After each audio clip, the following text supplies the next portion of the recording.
The 17th of December, 1944. A stop outside of Belgium's Eyewitness. The military police officer raised his hand as the car came to a stop. His cold breath could be seen in the morning air. Inside, 3 troops in American uniforms that looked real sat down. Enough. They carried guns that seemed legal. They spoke English that almost sounded right. But Sergeant, someone told William Creel about something that couldn't happen and went against everything he knew. Battle and pride. It's possible that German troops are working behind American lines. They were dressed as American soldiers and spoke American language. He asked for the passphrase. The men were uncertain. He asked again. Their English was bad. Then, Creel saw the Sten guns, which are British weapons that no American squad would have. Shortly after, the 3 men were being held. To go with their olive drab outfits, they wore gray German field gear. Untisha Manfred Peruse, Oberfenrig Gunda Billing, and Guido Wilhelm Schmidt had. They are now the most well-known prisoners of the Battle of the Bulge. They didn't know that their capture would lead to the worst case of panic in U.S. military history, with a planned campaign of. There should be a cultural test that would turn every checkpoint into a quiz show and every talk into an American test. Identity, and every soldier became a possible spy. How math works in, not codes and ciphers, but baseball stats, state names, and other things were being used as writing. Talk about Hollywood. The parade began at Hitler's on October 22, 1944. Main office in Rassenburg, East Prussia. Adolf Hitler called the SS Ocean Bannführer Otto Skorzeny to his presence and spoke words to him that would change the last few months of the war. The Führer had a job to do, and it would take lying on a level that had never been done before. It was already known that Skorzeny was one of Germany's most feared soldiers. In September 1943, he was in charge of the glider attack that freed Benito Mussolini from his Il-Duce was taken away in a small plane that just barely made it over the rocky plateau from the mountain jail at Grand Sasso. In October 1944, he planned the kidnapping of Miklo Horthy Jr., which led to Hungary's ruler to step down and keep that country in the war. Now Hitler gave him the most daring task he had ever been given. The German army would start a huge counteroffensive. Through the forest of the Ardennes, they drove toward Antwerp, a very important port.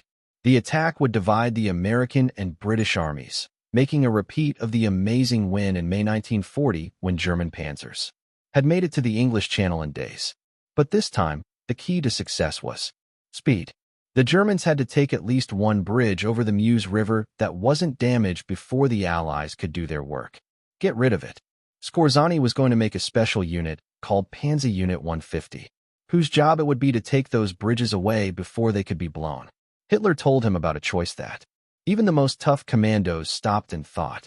We could get this done faster and with fewer deaths if Skorzeny and the outfits his men wore were both American and British. Small units dressed as enemy. Hitler said that clothes could cause a lot of confusion, which could mess up signals and send troops in the wrong direction. Spreading fear. Skorzeny listened and immediately understood what it meant under laws between countries. It was easy to understand the Hague Convention of 1907. Soldiers caught while dressed in enemy clothes gave up their rights as prisoners of war and could be put to death as spies. General R. Alfred Jodl and Field Marshal Ger von Rundstedt had a lot to say about this possibility. Hitler told Skorzeny that the plan was legal as long as his soldiers took off the Allied outfits first, taking part in real fighting. Within a few days, Skorzeny sent Jodl his ideas. He asked for 3,300 guys who could speak English and the American dialect. In October, on April 25th, the Oberkommando DIM sent a message to all Western Front offices asking English-speaking people who want to help with secret commando missions. The order that Field Marshal signed. Wilhelm Kittel himself asked for men who could speak English well, knowing how to use American slang. Skorzeny knew that this radio request would get to Allied intelligence in a few days. He asked Hitler for permission to cancel the whole plan, but he said no. In fact, the Allies did intercept the order on November 30th, but intelligence officers didn't believe the Germans and thought it was a lie. Would be so cocky. German soldiers from all ranks showed up as volunteers, but most of them had no idea what they were getting into. Had agreed to do. Fritz Priest, a Luftwaffe private who was 21 years old and taught as an English translator, thought he would question American inmates who were not in battle. He instead found himself at the training camp set up at Grafenwehr in eastern Bavaria. People were separated by barbed wire. It was safe. Very far. A man was shot because his letter home had too much information. The volunteers didn't find out what their goal was until they got there. Skorzeny would have had to deal with the truth, which was, it would be funny if the stakes weren't so high. Of the 2,500 men who finally came together, only 10 of them spoke perfect English and knew a lot of American slang. Another 30, 40 years old spoke English well, but didn't know any American slang. Between 120 to 150 people spoke English pretty well. The rest only had school-level English. They can only say yes or no. After a while, Skorzeny wrote that, after a few weeks, the outcome was scary. People who didn't speak English well were told to say sorry if, when Americans come up to them, they open their pants and run off, pretending to have diarrhea. The situation with the tools was just as bad. OB West was asked to get 15 to 20 armored cars, 20 self-propelled guns, 100 jeeps, and 40 motorbikes, one 120-ton truck, and enough British and American cars. Dress codes. The delivery was a terrible failure to meet standards. Not even 2 Sherman tanks. They both arrived in bad shape, and one of them broke down almost right away. Skorzeny got 5 Panther tanks instead of the American armor he had asked for. There are 5 Sturmgewehr attack vehicles, 6 armored cars, and 6 armored personnel carriers. German guns. The Panthers were hidden with covering made of sheet metal, olive drab paint, and a white star on the front. Even Skorzeny himself said they would. Only very young American soldiers who are looking at them at night from far away will believe them. It was worse with the outfit.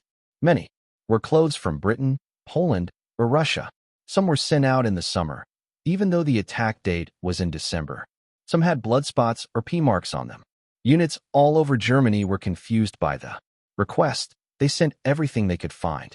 The brigade was full of Polish and Russian weapons from units that didn't know what the action was for. Skorzeny was able to get.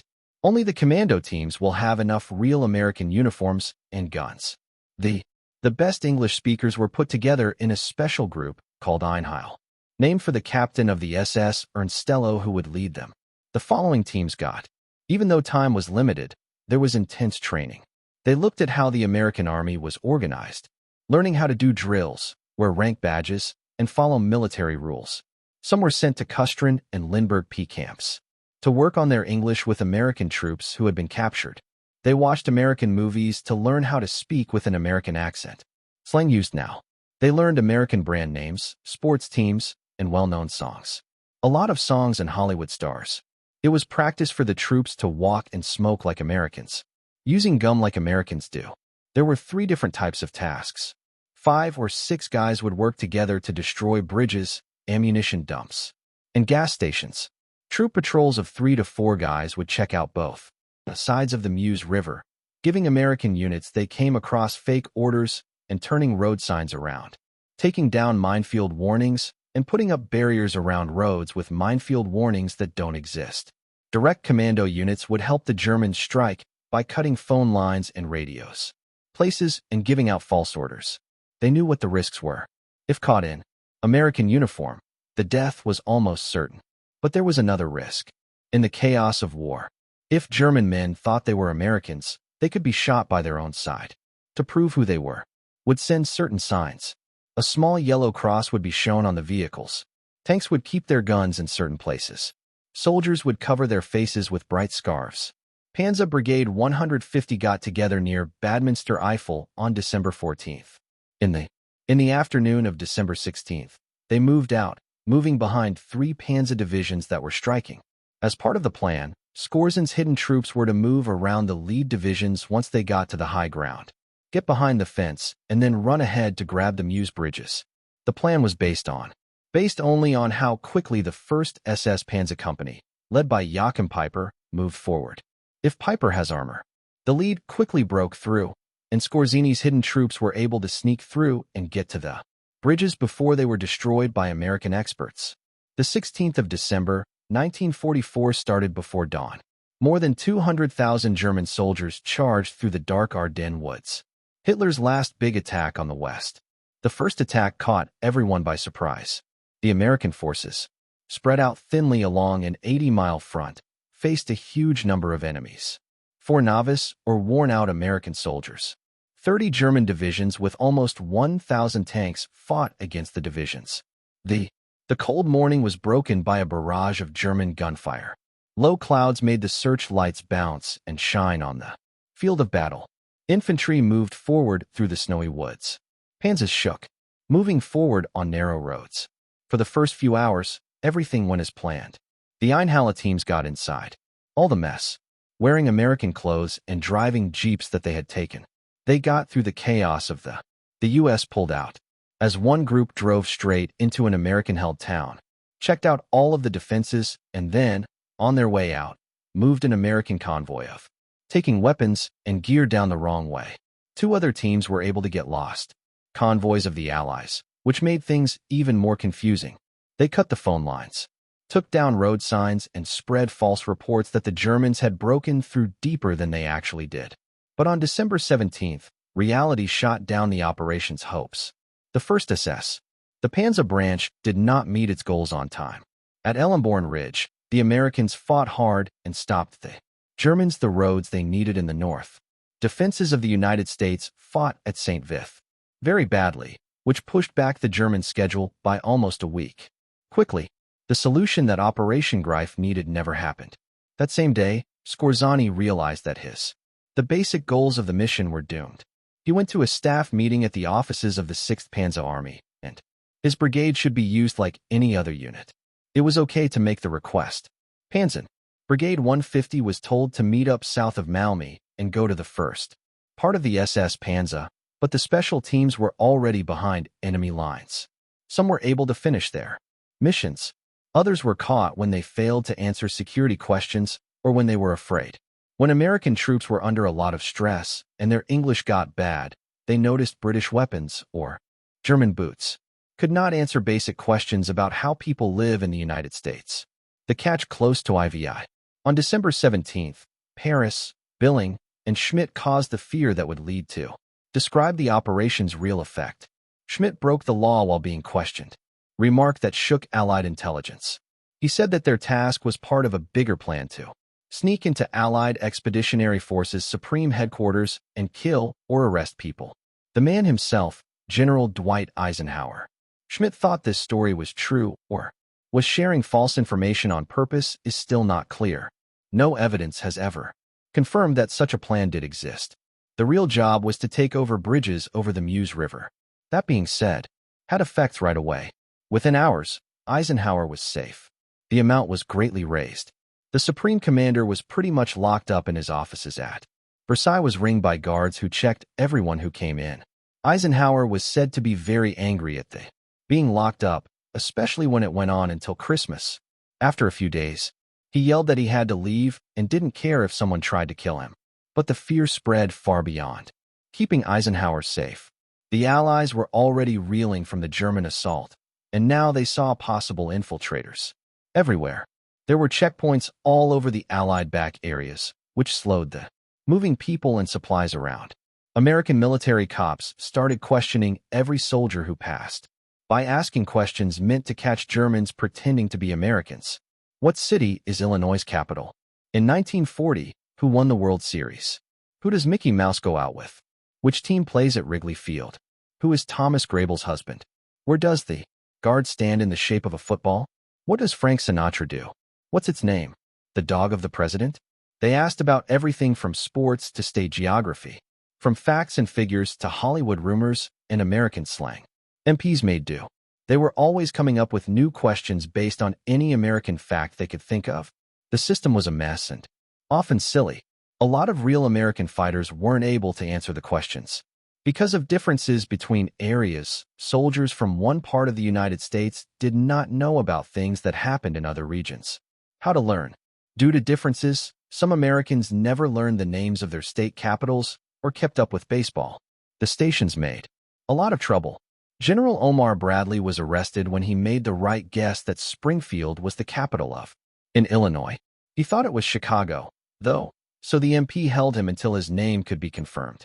Brigadier General Bruce Clark was threatened with a gun after saying the wrong thing about the Chicago Cubs playing in the American League. League. A captain was jailed for a week after being seen wearing German boots that he had brought back as a gift. It was especially hard for British troops. When David Nann, a surveillance officer, ran into a guard. When asked who won the 1940 World Series, he could only say that he himself hadn't. Not the slightest idea.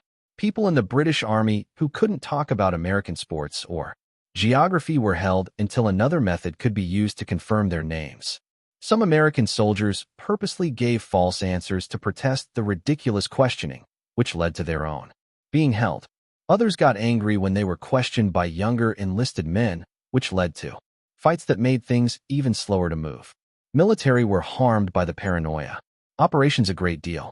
Movements of the troops that should have taken hours took days because everyone inside was stopped and asked questions.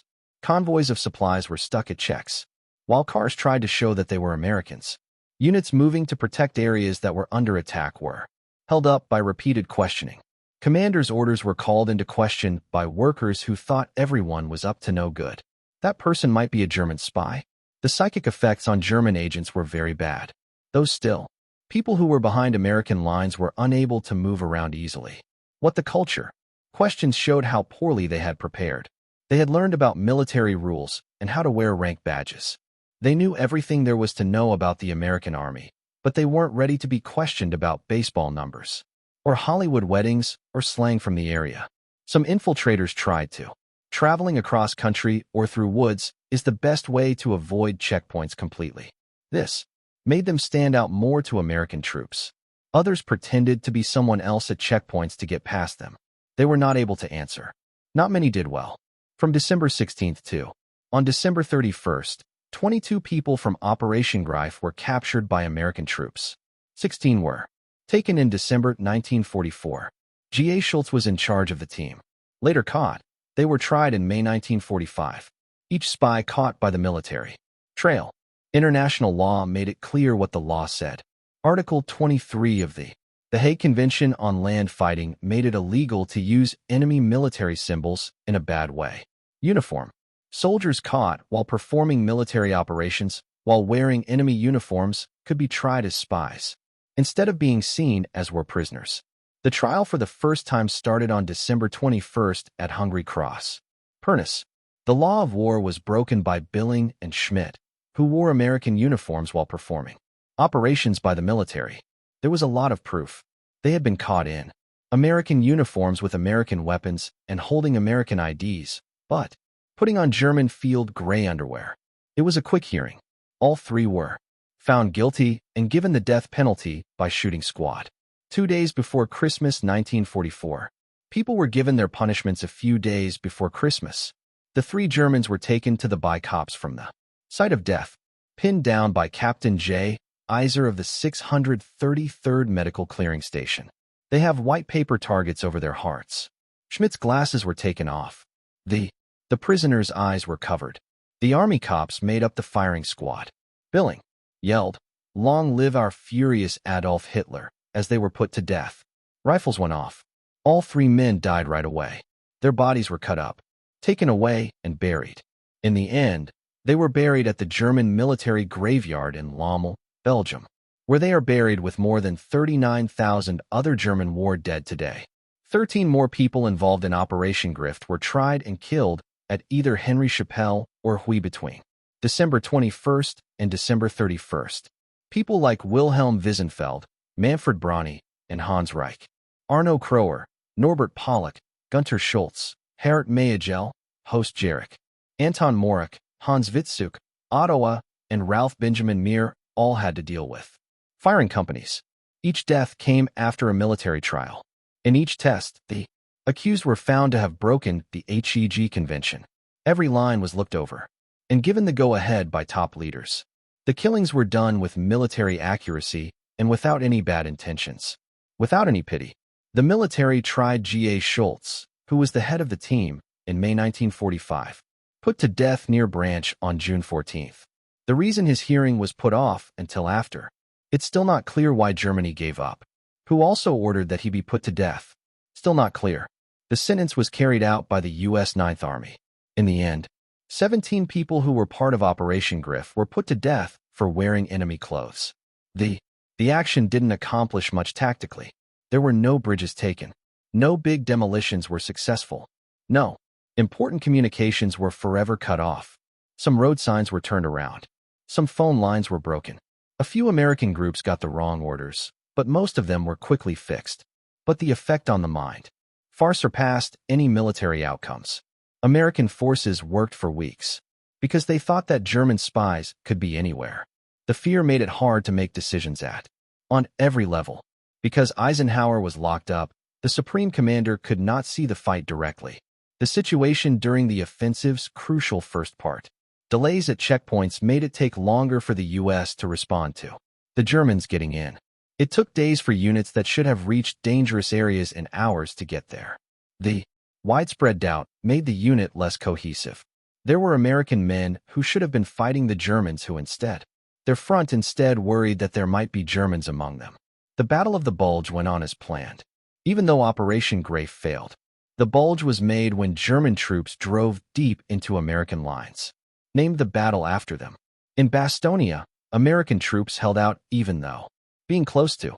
On December 22nd, when German officers turned in their surrender, Brigadier General Anthony McAuliffe, who was acting as commander, replied with a single typed word that became. The American commander called the German commander nuts when they were unclear. When German soldiers asked what it meant, they were told it meant, go to hell. Bastonia was held by the 101st Airborne. They were in charge until December 26th, when Lieutenant General George Patton's Third Army took over. Patton's troops had carried out to break the siege, they made an amazing 90-degree turn and drove north.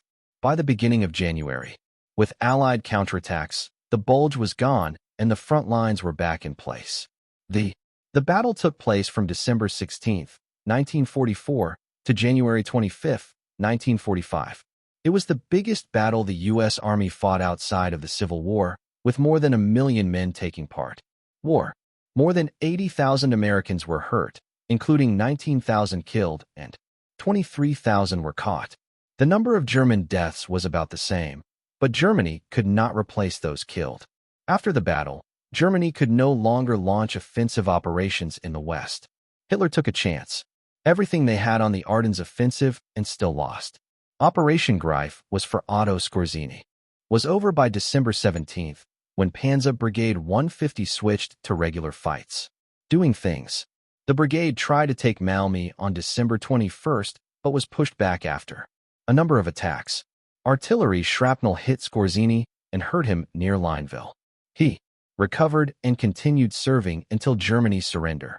In May 1945, Skorzeny surrendered to the 30th Infantry Regiment. He spent 2 years in custody, awaiting trial. At the DHA trials in 1947, Skorzeny and 9 officers of Panzer Brigade 150 faced charges of improperly using American uniforms by entering combat disguised and treacherously firing upon American forces. They were also charged with wrongfully obtaining American uniforms and Red Cross parcels from P camps. Scorseny's defense rested on a crucial distinction. His men had been ordered to remove American uniforms before engaging in actual combat. The disguises were for infiltration and deception, not for fighting. A surprise defense witness proved decisive. Yo Thomas, a former British Special Operations executive agent, testified that Allied forces had used identical tactics. He had personally worn German uniforms behind enemy lines during missions in France. The military tribunal drew a clear distinction between using enemy uniforms during combat and using them for deception. It could not be proven that Skorzeny had ordered his men to fight while wearing American uniforms. The tribunal acquitted all defendants. The verdict was controversial. 17 of Skorzeny's men had been executed for the same actions for which he was acquitted. The difference appeared to be timing and evidence. The men executed in December 1944 had been captured in American uniforms. Skorzeny tried in 1947 could demonstrate. His orders prohibited combat while disguised. The trial established important precedents regarding the laws of war. Using enemy uniforms for deception was ruled a legitimate ruse. Deer-provided combatants removed the disguises before engaging in combat. This distinction would influence interpretation of international law for decades. Skorzeny did not remain in custody long. In 1948, he escaped from an internment camp in Darmstadt. Former SS officers disguised as American military police facilitated his escape. Some historians speculate American intelligence may have tacitly allowed or even assisted the escape, though no evidence confirms this. Skorzeny spent time hiding on a Bavarian farm, then in Salzburg in Paris, eventually settling in Spain. He worked as a military advisor to Egyptian President Gamal Abdel Nasser. Skorzeny died of cancer on July 5, 1975 in Madrid at age 67. He never expressed regret for Operation Greif or any other wartime actions. The checkpoint interrogations became part of American military folklore. The questions about baseball and Hollywood, state capitals, and movie stars became symbols of how cultural identity served as a security tool during the crisis. The improvised system, however chaotic, proved effective at exposing infiltrators whose language training could not replicate the casual cultural knowledge that Americans absorbed naturally from childhood. Being American involved more than speaking English or wearing the right uniform. It involved shared cultural experiences, common references, collective memories that could not be adequately taught to foreigners in weeks of training. This cultural cohesion, often taken for granted, proved to be a national security asset when tested by enemy infiltrators. The 17 men executed for Operation Greif are remembered today primarily through military cemeteries and historical accounts. Their graves at Lommel are maintained with the same care as those of soldiers who died in conventional combat. The cemetery makes no distinction between those executed as spies and those killed in battle. All are German war dead. Manfred Peruz was 23 years old at execution. Gunther Billing, 21, remained a convinced Nazi to his final moment. Wilhelm Schmidt, 24, faced death with quiet resignation. Each was someone's son, perhaps someone's brother. Each had made choices that led to that frozen morning in Belgium, to those posts, to those blindfolds, to those rifles. Operation Greif's legacy extended beyond its tactical failure. The operation demonstrated that special operations cannot compensate for conventional military failure. Score's infiltrators could not capture bridges if Piper's panzers never reached them. No amount of deception and confusion could substitute for the breakthrough that never occurred. Yet the operation succeeded in creating disruption far exceeding what the actual infiltrators accomplished. The mere possibility of infiltration created panic affecting hundreds of thousands of soldiers. This gap between perception and reality became a key lesson in modern strategic thinking about psychological warfare.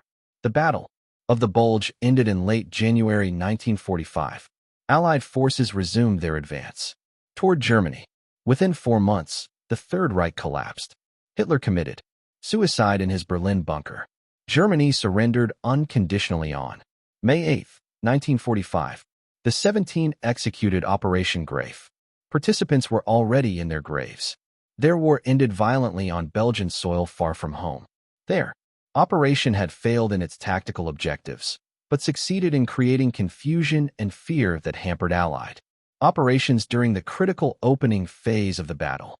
British Prime Minister Winston Churchill, speaking to Parliament on January 18, 1945, while the battle still raged, declared it undoubtedly the greatest American battle of the war and will, I believe, be regarded as an ever-famous American victory.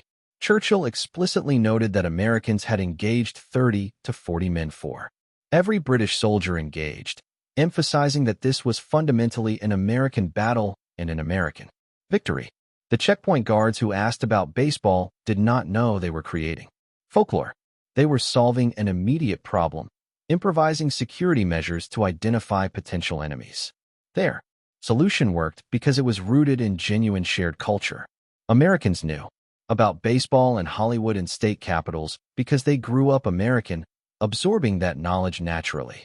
Germans trying to impersonate Americans could study facts but could not replicate that natural cultural fluency. This distinction between learned facts and absorbed culture proved decisive. The German failure demonstrated a principle that remains relevant: cultural knowledge absorbed through Lived experience over years cannot be quickly taught to adults from different backgrounds. Modern special operations forces have learned from Operation Greif's mixed results. Intelligence services now spend years preparing deep cover agents precisely because cultural fluency cannot be quickly taught.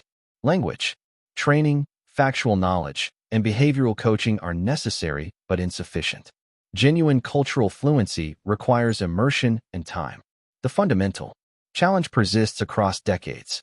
Culture is absorbed through experience, not taught in classrooms. Operation Greif demonstrated both the potential and the limits of special doing things. Small units conducting unconventional operations can create disruption far beyond their numbers. The psychological impact can exceed tactical results by orders of magnitude. But without conventional military success providing the necessary conditions, special operations cannot achieve strategic objectives. Deception cannot substitute for victory. For historians and military strategists, Operation Greif remains a compelling case study. It exemplifies how ambitious planning disconnected from realistic assessment of capabilities leads to failure. Hitler's late war decision-making followed this pattern. Grandiose in conception, inadequate in resources, divorced from operational reality. Yet the operation's unintended success in creating panic validated the concept that psychological warfare and deception can be force multipliers. The 17 men who died before firing squads 4 wearing enemy uniforms would be largely forgotten if not for the historical record that preserves their stories. They were not particularly important men. They accomplished little before their capture. Their operation failed comprehensively, yet their executions marked an important moment in military and legal history, clarifying the application of international law regarding the use of enemy uniforms in warfare. The legacy lives in the lessons their operation taught. Identity verification remains crucial for security. Cultural knowledge remains difficult for outsiders to fake quickly. Special operations remain valuable, but cannot substitute for conventional military success. The laws of war remain important but subject to interpretation based on circumstances and evidence. The human cost of war extends beyond those killed in combat to include those executed after capture for violations of the laws of war. Each execution was a human being with family and history and potential ended by bullets fired on legal authority after proper trial. The graves at Lommel mark lives cut short by war and its brutal logic. The checkpoint guards who asked about baseball were American soldiers who followed orders and carried psychological burdens from executing prisoners, even enemies convicted of espionage. Operation Greif failed to capture a single bridge. It caused no major destruction. It killed relatively few Americans directly, but the fear it created delayed reinforcements, disrupted command decisions, and consumed resources during critical days. The indirect impact, impossible to quantify precisely, shaped the battle's opening phase. The infiltrators being caught, tried, and executed within days demonstrated American military justice. Operating under wartime pressure, the speed from capture to execution reflected combat conditions and established precedent, though modern standards would require more deliberate proceedings. The Battle of the Bulge grounded on for 5 more weeks after the infiltrators were executed, ultimately resulting in German defeat and the elimination of Germany's strategic reserve. The story of Operation Greif and the Battle of the Bulge reminds us that warfare encompasses more than battlefield doing things. Psychological impact, cultural factors, and perception often matter as much as tactical results. A failed operation that creates panic may achieve more strategic disruption than a successful operation that remains undetected. The checkpoint interrogations, absurd as they sometimes seemed, worked because they tested knowledge that genuine Americans possessed naturally, while infiltrators could not replicate despite training. The American soldiers who fought in the Battle of the Bulge faced not only a powerful enemy offensive, but also the psychological burden of suspecting that enemies might be anywhere, wearing any uniform, speaking any language. This erosion of certainty marked a new dimension in warfare that would influence military operations and security procedures for generations to come.